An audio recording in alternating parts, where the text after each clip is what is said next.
A podcast is a powerful tool for community building. So when I spoke to Patrick Gallagher and found out that he runs a business that builds engineering leadership communities and his podcasting game is top notch, I thought he was the perfect guest for the show. I talk to my mom 3 times a week. There's nobody else in the world who has the same command over my time and attention. But if I'm listening to a podcast, they're probably the only other group of people that are in my ear at least once a week, if not more. Patrick is a self-taught podcasting machine, and his podcast, the Engineering Leadership Podcast, adds fuel to that fire, to that community building, bringing people closer together. And in this episode, we cover how starting a podcast has grown Patrick's community and business, how to capture great podcast recordings on a budget, when is it appropriate to launch a second podcast, strategic tips for monetizing a podcast within a small niche, overcoming imposter syndrome, and so much more. Patrick is a fantastic example of a podcaster who's built a podcast for their business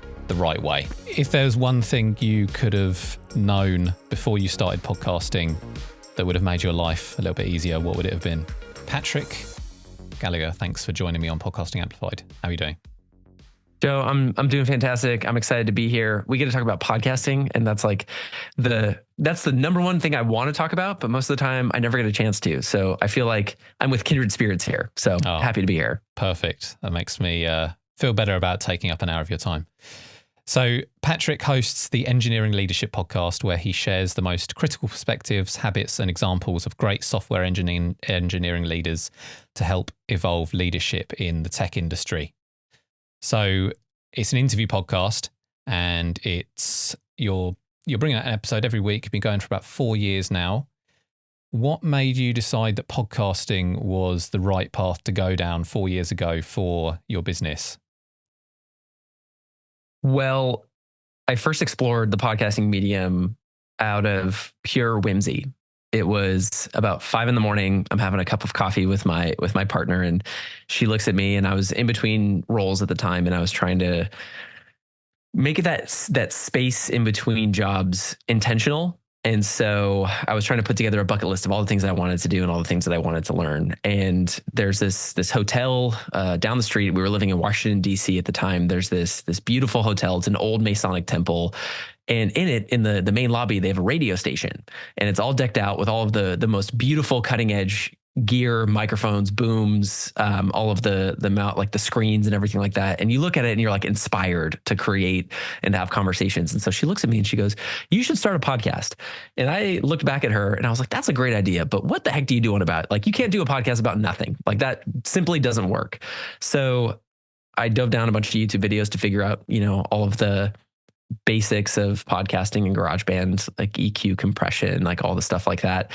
And I experimented with the show for about 6 episodes and to learn things. And then with my business partner at the time, where we had been sort of talking about collaborating together with what I'm doing now with the engineering leadership community, I looked at him and I said, "Jerry, I think we could do something here, because we host events in San Francisco all the time with some incredible leaders, but people outside of this community don't get access to those perspectives. They don't get access to those stories.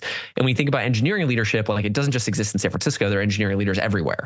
And so I think the other side of it was that, like, the particular persona that we're oftentimes interviewing is like, they're not the content creator. Like, they're not the person who's going to go out and create a YouTube channel, or they're not going to blog post about their lessons or insights, because they're too busy and the incentives of their job are not connected to content entirely. Like a CEO, I think oftentimes, like, it's the public persona, like, you get a little bit more incentive to put your brand out there. But as an engineering leader, like, you're rewarded because you're functionally supporting the organization and you're creating results when you're scaling.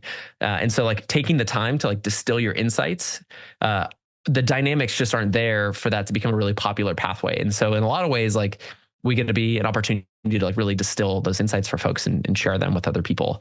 And so it was like those ideas, and we started in 2019, and very soon after it was COVID. And so it was like everything was moving virtual anyway. So from a medium perspective, then it became, there was a lot more drivers for people to want to pursue knowledge and stories sort of in that medium. And so it became an area where we focused a lot more on as, the world shifted, and we had to pretty much we were an events business, so we had to completely transform our business model, overnight. Very much so, like everybody had to change their lives or change the nature of their work in that moment. We were definitely one of those.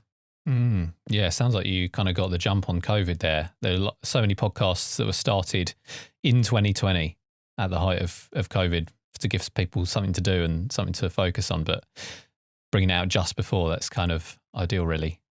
Talked to a lot of early podcasters then. And I think what people will find is that it's hard to persist past the third, the fourth, the fifth episode when you do it and you're dabbling, because the learning curve is great, but then you have to sort of confront the consistency and the work and the effort that happens after that. So could you give me just like the elevator pitch of your business as well, of ELC?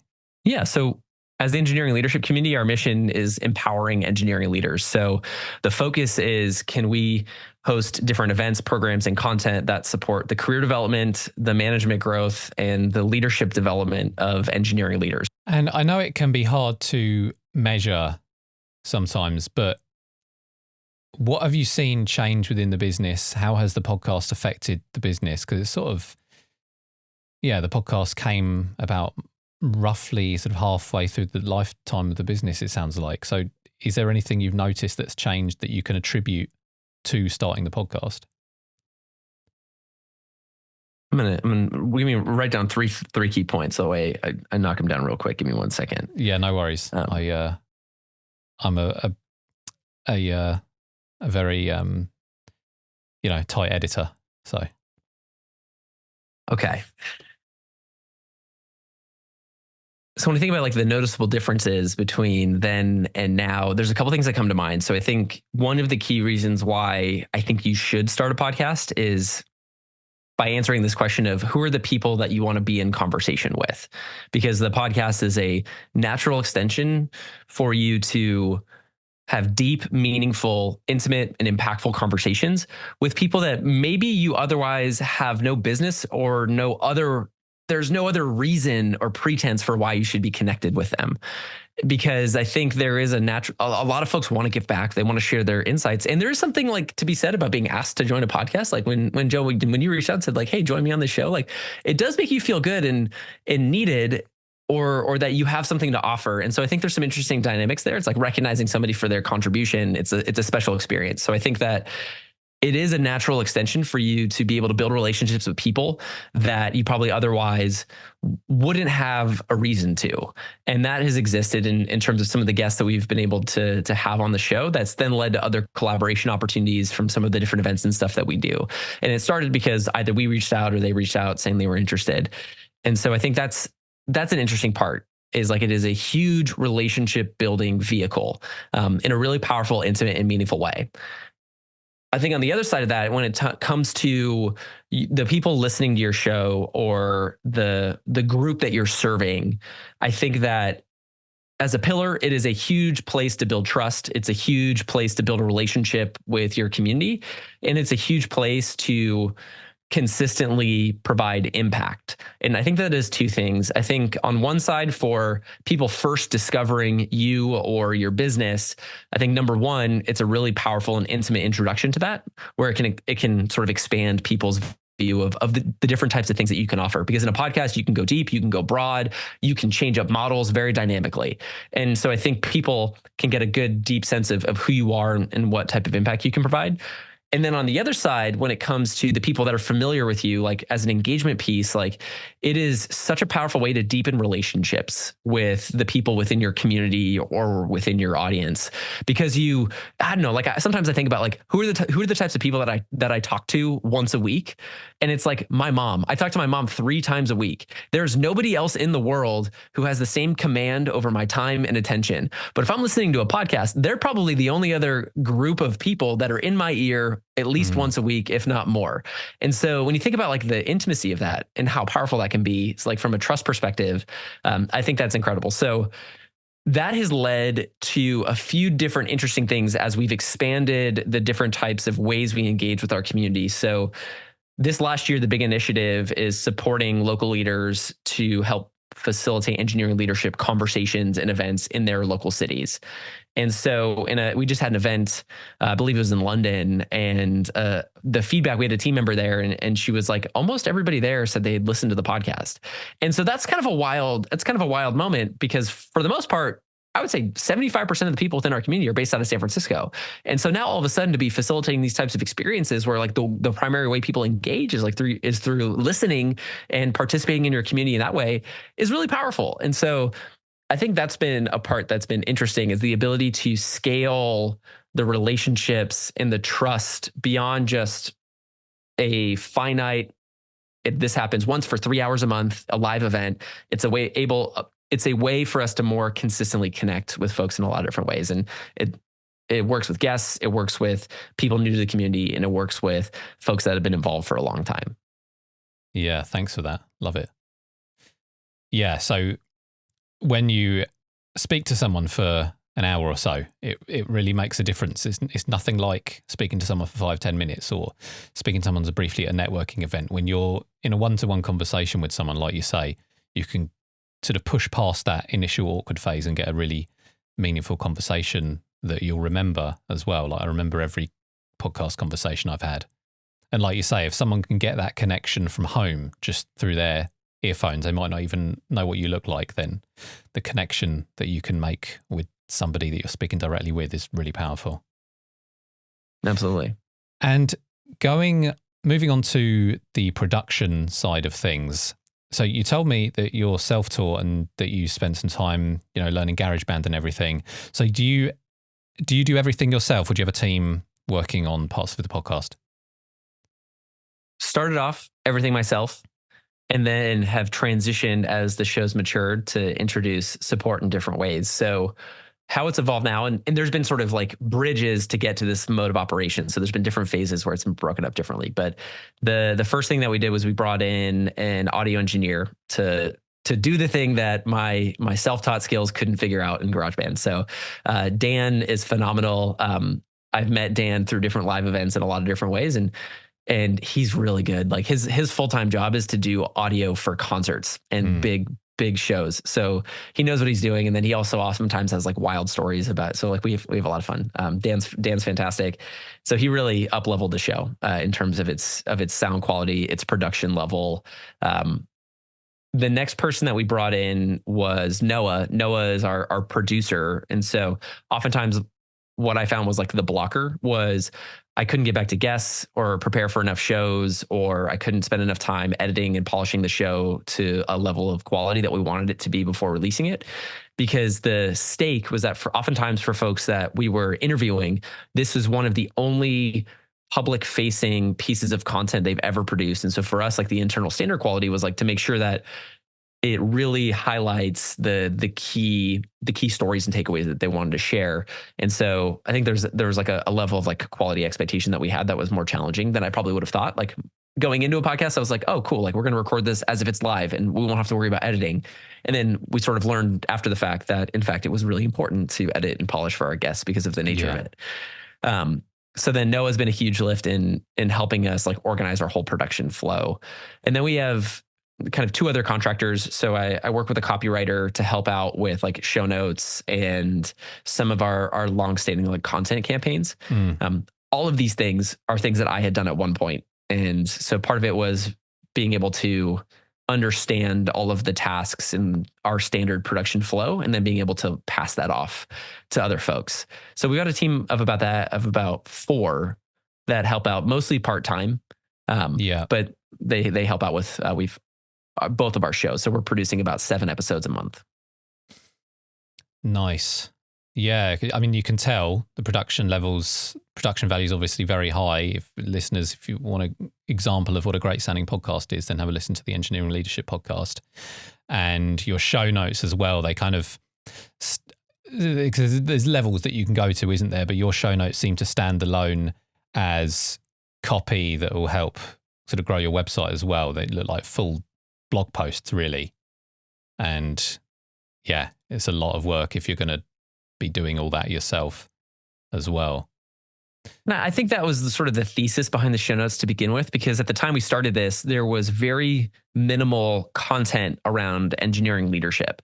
Mm. And most of the search results were bringing back events. And that's helpful. That's interesting. But from a discovery pathway, that doesn't necessarily get the answer to your question.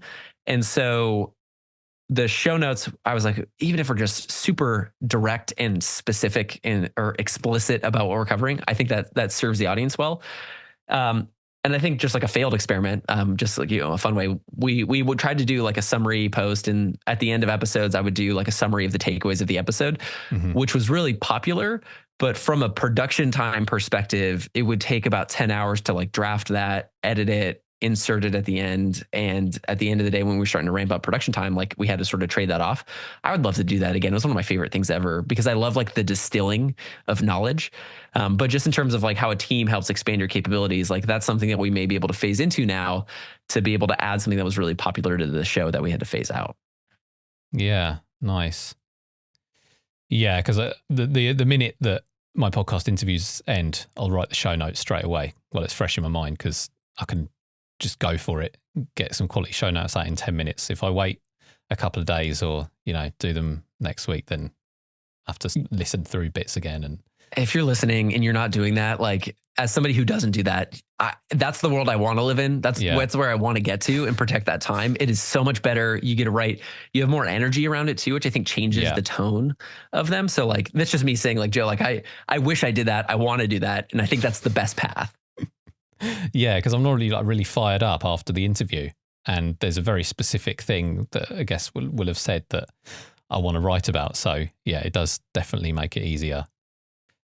And you mentioned before the call that you work on multiple podcasts. That's right. You've got 2 going currently. So you've got one other podcast, is that right? That's right. So could you give us a brief idea of what else you're working on? Yeah. What we learned from our community over the years is that there's a couple common like career pathways that people take. And one of them that's specific to our community that was underserved was the pathway to transition from engineering leadership to starting your own company. And the reason why this pathway is hard is that you spend decades of your career optimizing to build out the engineering function of your company. And then all of a sudden you have to start to think about marketing, product, and all of the fundraising and all of these other, and sales, all of these other elements that you have not optimized for. So the knowledge gap was super great. And there's a very small amount of people who get it, who know that pathway or have done that pathway. And what we had realized was about 40% of our community either wanted to pursue this pathway or were in the process of doing it. And on top of that, we then had, relationships with people in our community who had done it and had a lot of stories to share. And so the intent of this show is like, it's never going to be a big thing because it serves a very specific niche, sub niche of a niche, And so it's been a show that explores the engineering founder journey. So the transition of people making the leap from engineering leadership to starting their own company. And so we help folks sort of bridge the gap between all of the different capabilities that they need to build. So oftentimes we're talking about product market fit, sales strategy, getting your first customers, fundraising, finding co-founders, all of like the thorny things that you probably have spent your entire career never thinking about. And of course, never from people who are pursuing that same path. So it's been another show. We do that one about twice a month sometimes. And it's been a lot of fun. Cool.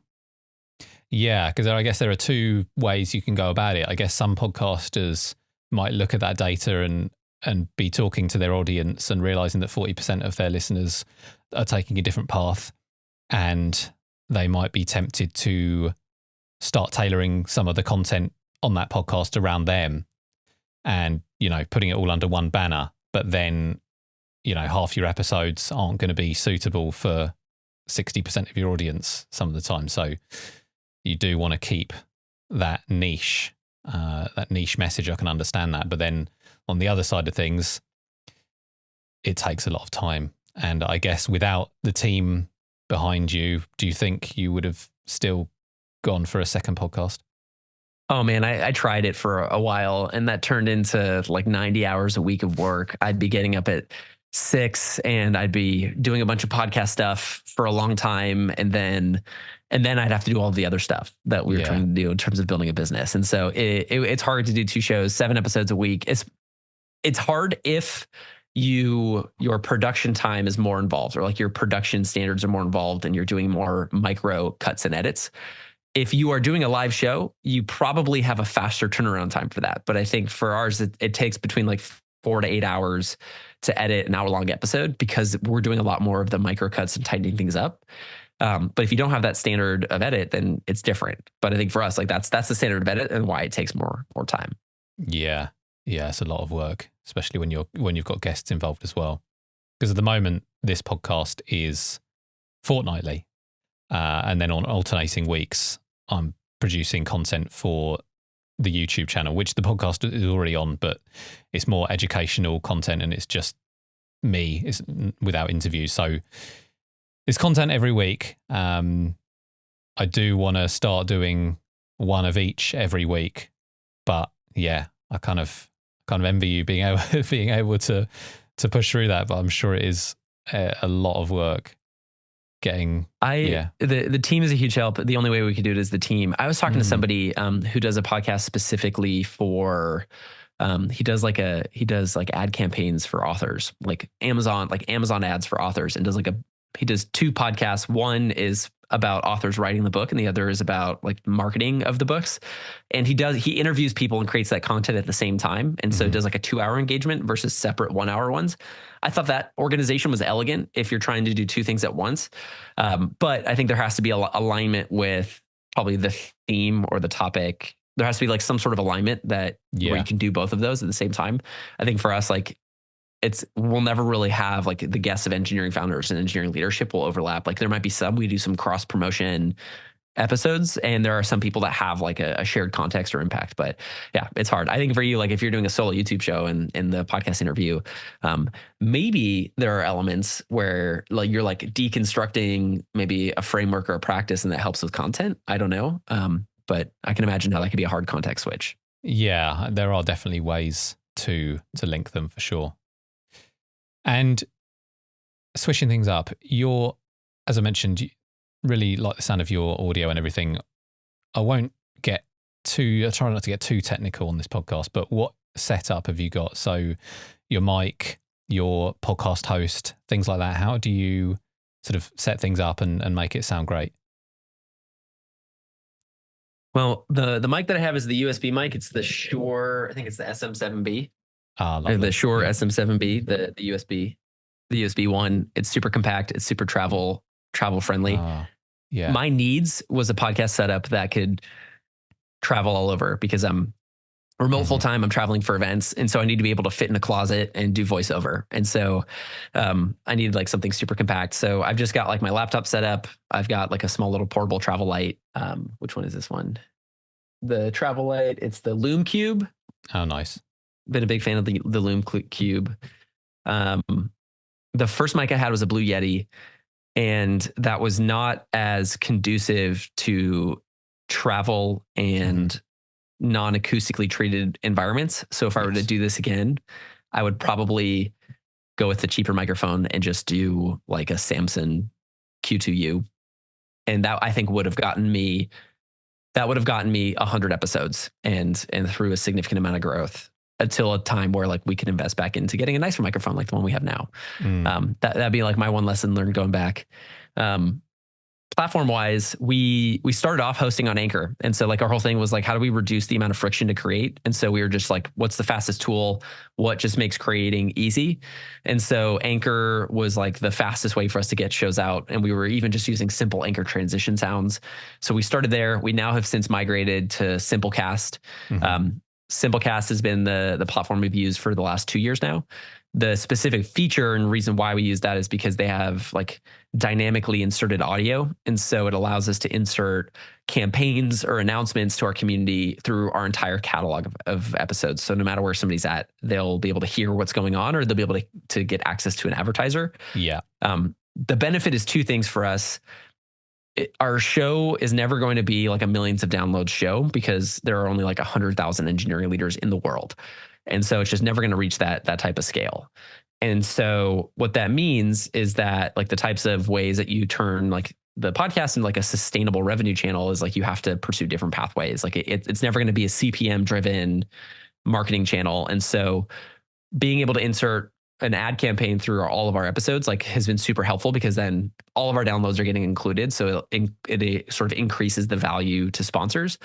And then the other hand, though, is like if we have a big event coming up, like our conference, like, or if we want to talk about the new communities that we have launching, like it almost is like a community wide like announcements, like being in school and having like the announcements come on and tell you about all the special things going on. So you feel super plugged in and connected to the community and what's going on. So that's been super helpful from a hosting platform perspective.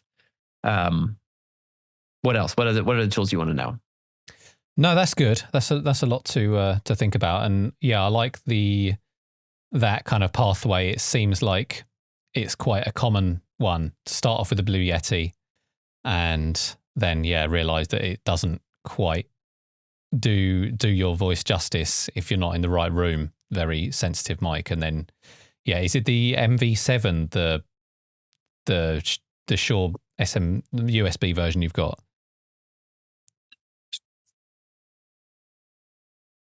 Yep. Yes, it is. Yeah, it's like the USB version the of the SM7B. Yeah, because I recommend that one as well. It's because it's a USB mic, but it sounds really nice out of the box.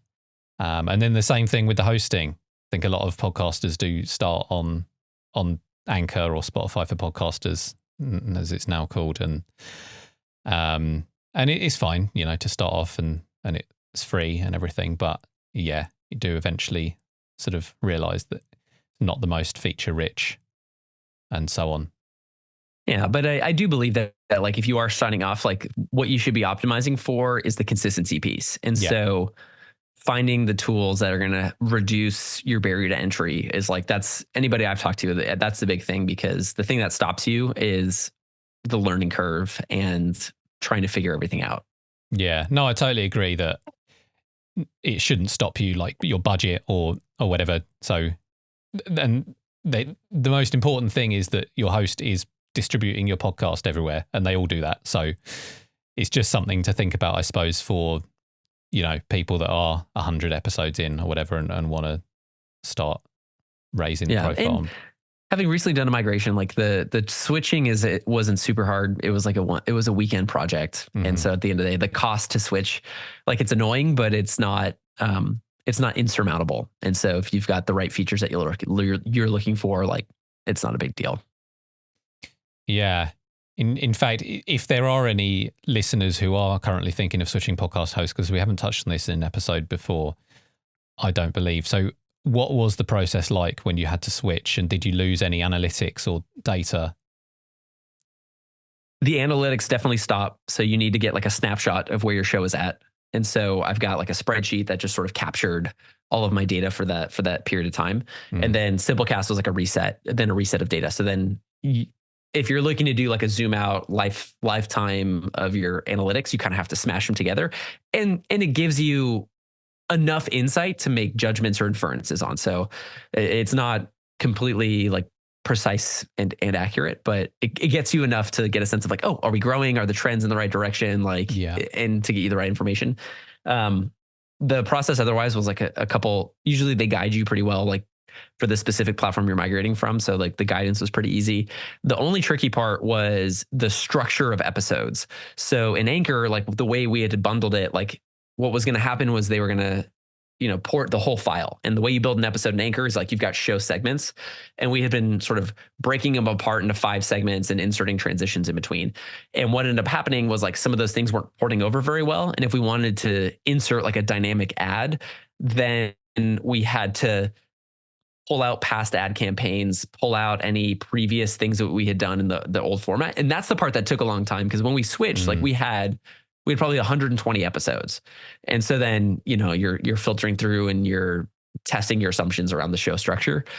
And we knew that we wanted a certain structure in Simplecast, because the way Simplecast works is like you tag the parts in the episode where you want to insert your ad campaigns. And they've got a couple different ways to make that happen. And so we set some constraints. Like we knew we only wanted to run 2 ads an episode. We didn't want to do any more. And we kind of had an idea of what those would look like. So it was really going back and verifying consistently, were you sticking with that format and was it working? And that was the part that was just a little bit more detail oriented and a little bit harder to work through. Yeah.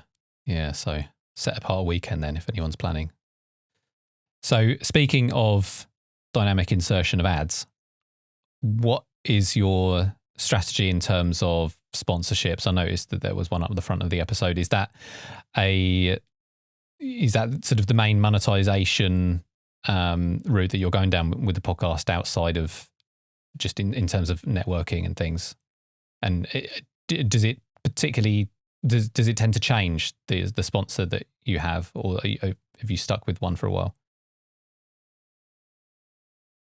So a couple things to unpack here. So CPM, like cost per milli, is not going to be the way that a sustainable ad model works for our particular show because of the size. Yeah. The thing that's interesting though is like when you think about like the pure like business model strategy of our podcast, the persona that we're targeting is a software engineering leader. It means they work for a company that is buying software tools, which tend to be pretty significant deal sizes. And then on the other hand is like oftentimes like they're on like the compensation side, like pretty healthily compensated. So when you think about like who they are and the types of brands that want to get in front of them, like then some interesting things happen.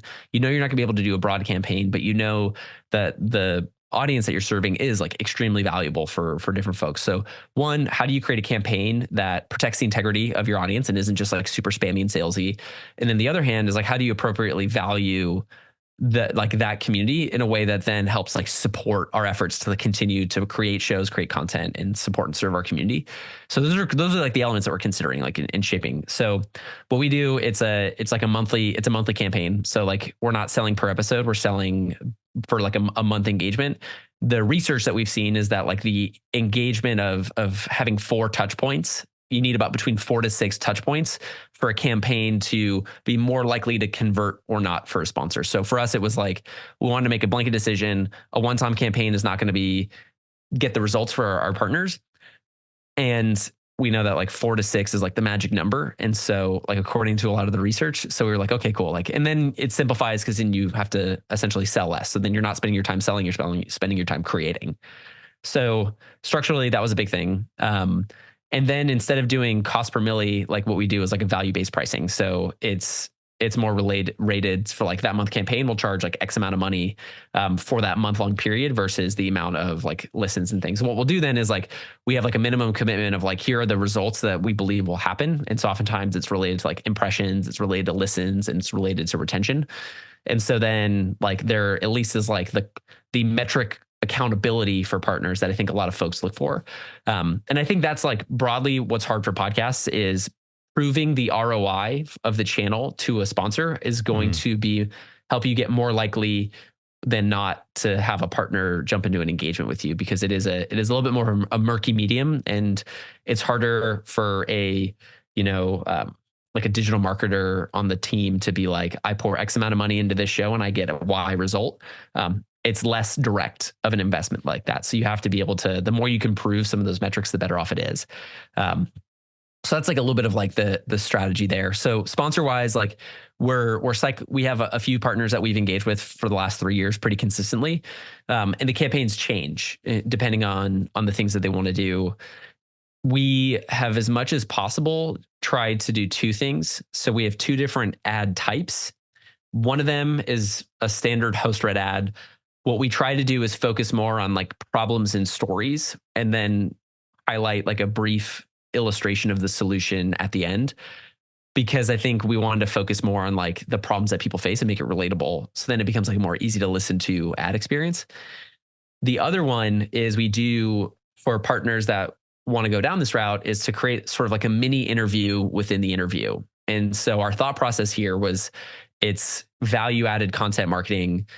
It's an opportunity for them to become like an authority in their category area and to like deeply dive into a problem, deeply provide solutions that are sort of their product agnostic, so that they're building a ton of trust and credibility in the same medium that we are. And they also happen to offer something that accelerates solving that problem or helps folks. And so we found that one to actually, from a retention perspective, perform the best. So like probably only like 1 to 3% of people skip that ad. And so it's like, from a results perspective, like extraordinary engagement for partners. So for people that care more about like content added marketing, where they really want to build trust and credibility and thought leadership with their community, like that oftentimes was like a campaign we'd point people to. So these are some of the things that we've thought about. Like we do value added pricing because that's more sustainable for us. And helps us like continue the show and like continue making an impact in our community. And then there's just like some thoughtful ways we've tried to structure everything around that. Cool. And did you approach these sponsors, or did they sort of come to know you through your business before the podcast? It's a little bit of both. So the way a lot of our business is sponsor driven, like our conference has sponsors, some of the different other events and stuff that we do have sponsors. And so the more channels that we've had to engage with our community, oftentimes like that sponsors become interested in that. We do get inbound. That was like that has only really happened more readily because we have like a fill out interest to be a sponsor, which was like a structural thing we hadn't done for a long time. And now we sort of have that, which then explains a little bit of like our thought process around the types of sponsors that we want to engage with, why we do like a longer term thing, and like the value that we have. So we have a little bit of like a walk up and expectation setting ahead of time. And then we get some inbound that way. But I would say oftentimes like it is sort of this relationship that sponsors want different types of engagement with our community. And so the podcast is one vehicle for that. The conference is another. So oftentimes like we're doing different bundled packages with folks. Yeah. So it's sort of baked into the business, but then also putting something out there, asking for inbound sponsorship requests potentially is something other podcasters could think about, because I think some podcasters sort of hope the sponsors will come rolling in eventually, but they haven't actually asked yet.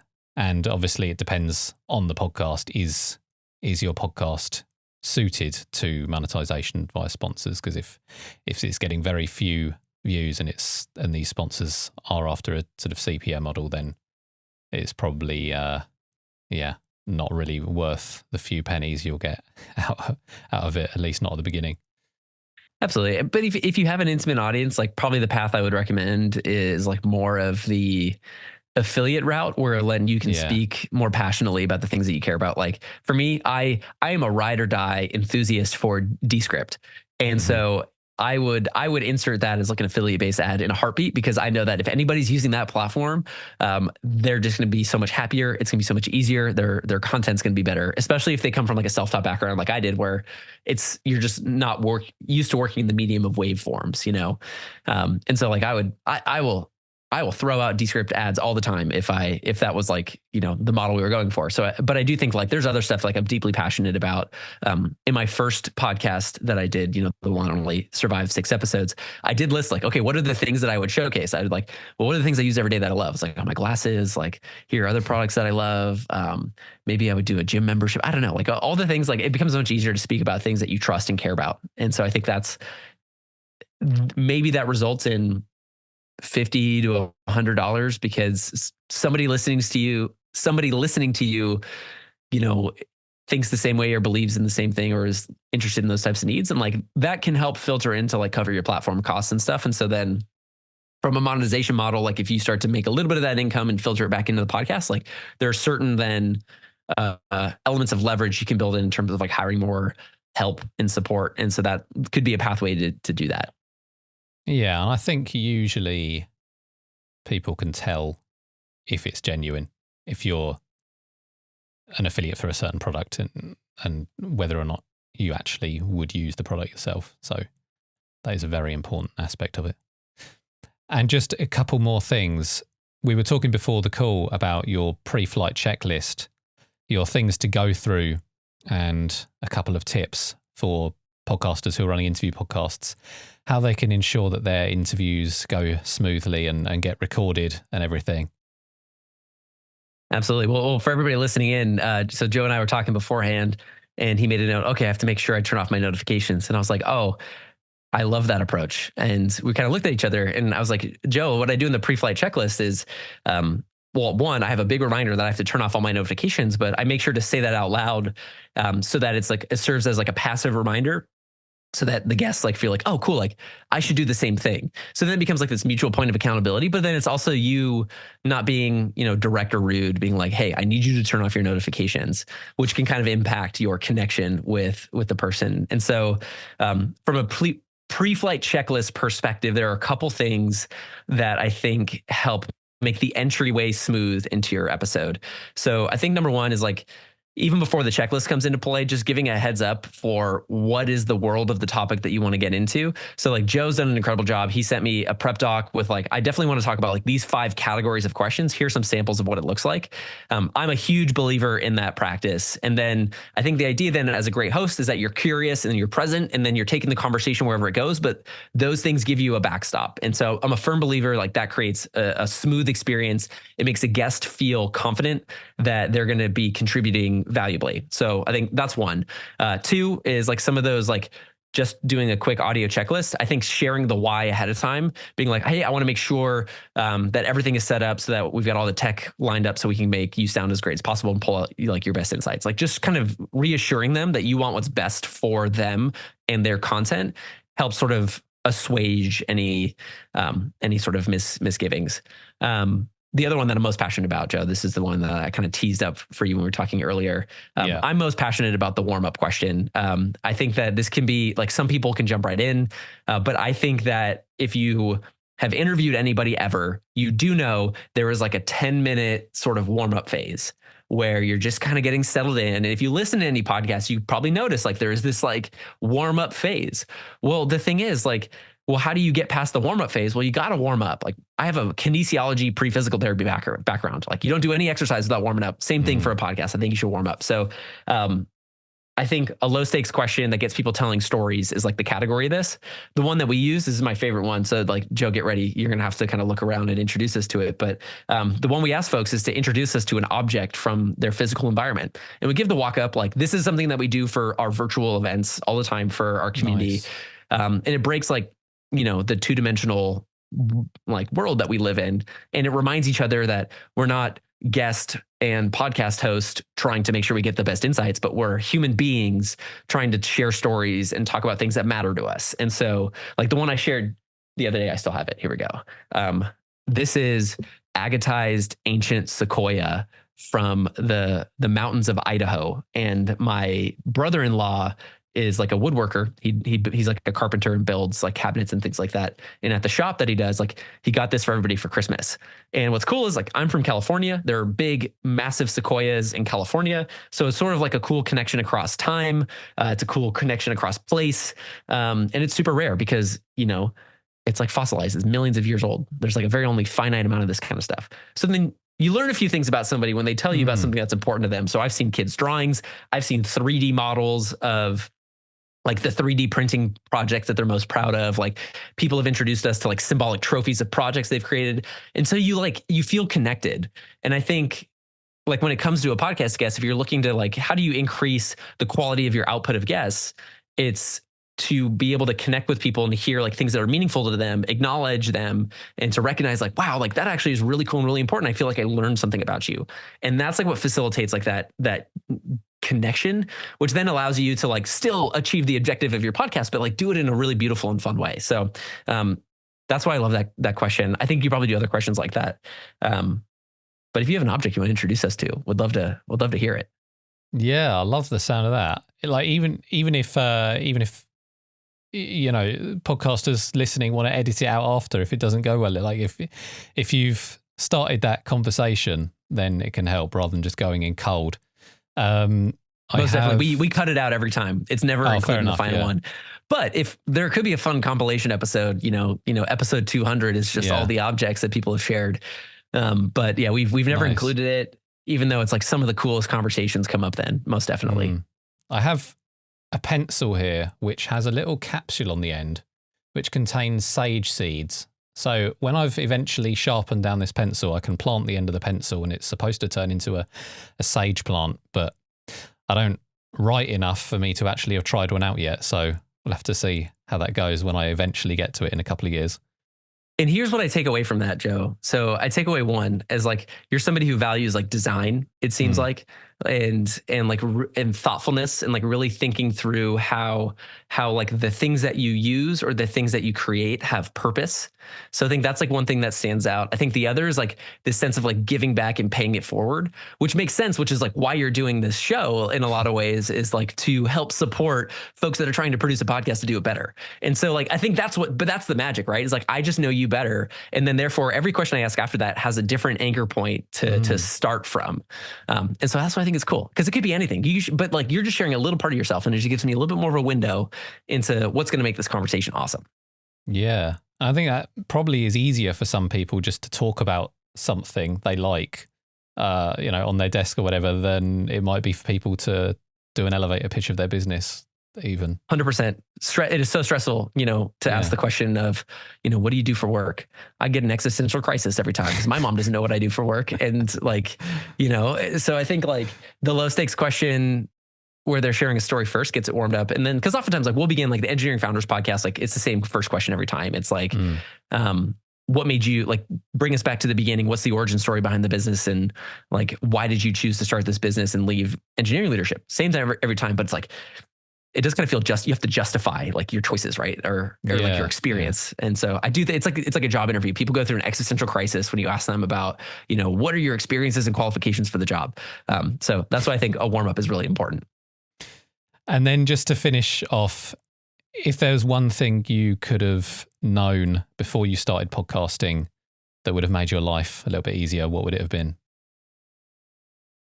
Well, my joke answer would have been, don't get a Blue Yeti, get a Samsung Q2U.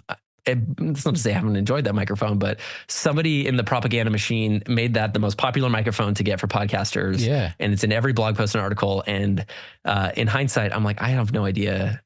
How did that happen? It's a phenomenal microphone for the specific use cases it's suited for. Yeah. But if you are like me, recording in a half basement in Washington, D.C., outside of a busy road next to a fire station, it's going to pick up everything. It's going to pick up the rats scurrying outside. It's going to pick up the trash. It's going to pick up the neighbors 3 blocks down screaming to like the football game. Like it just is, it's too sensitive for that.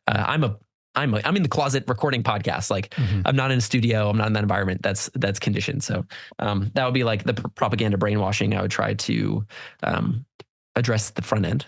But I think the other is all about imposter syndrome. I think especially if you're in a niche category where you're trying to establish your own thought leadership, it's so easy to feel like you don't have anything valuable to contribute or that your voice doesn't matter. And I think that's a huge thing that every podcaster encounters.